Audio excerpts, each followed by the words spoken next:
Just like Paul told his friends that were with him on the boat, the ship goes down. And we see him wash up in the shore of this tiny island called Malta.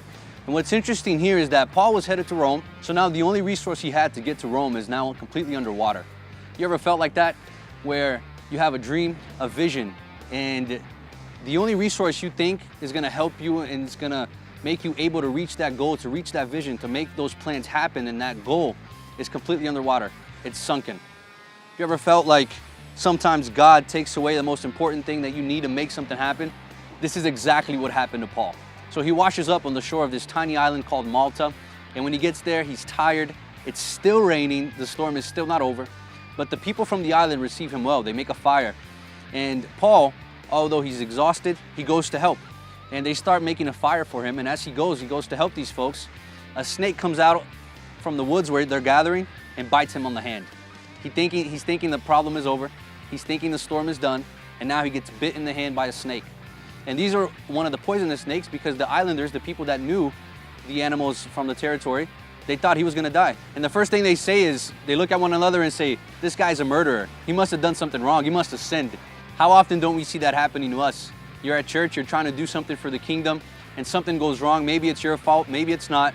And the first thing that they say is, this person must be in sin. God wouldn't allow for something like this to happen. This is the justice of God upon this person's life, when it isn't. We don't see Paul making a prayer. We don't see Paul lifting his eyes up and saying, God, heal me, protect me from this snake, from this poison. So what Paul does is he shakes off the snake into the flame. Whenever you're dealing with something at church, at times it's not the devil.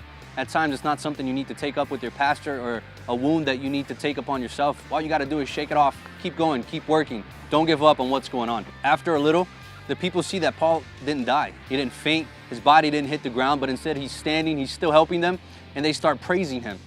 Keep in mind, there are things that are more important than being popular on social media. It's more important to get liked by God than be liked by men.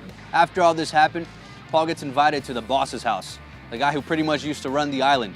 And what happens is, there, they treat him extremely well. He's there for several days, and he gets invited to pray over someone's life at that man's house. And it's interesting that Luke, while he's writing the book of Acts, he specifically mentions that Paul lays his hand over that man, and that man becomes healed. Exactly what the devil used to try and take away Paul's peace, his health, now God is using to heal other people. Sometimes whenever something happens, you got to remember that God can heal you and then use you to heal other people. What the devil was trying to use to end Paul's ministry and make him even more upset, even more depressed, he didn't find that the problem was worth staying away from the purpose that God had for him in that island.